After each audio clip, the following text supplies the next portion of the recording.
Unity encourages allowing grief to be spiritually transformative, inviting you to remain open to the unseen presence of loved ones.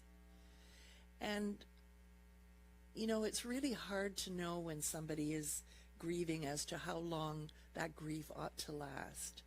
I remember I met a man whose wife died, and she was about 50 when she died, and she was the love of his life.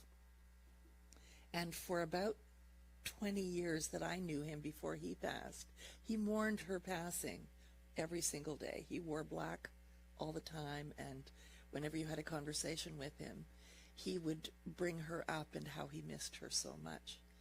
And I remember, as a younger person who hadn't really experienced death in my life at all, that I thought, can't you just let it go, dude? You know, like constantly talking about it.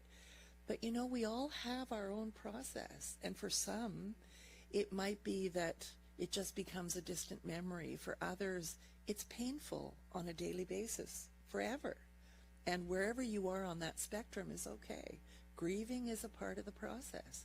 And sometimes it exists for a lot longer than maybe even you expected.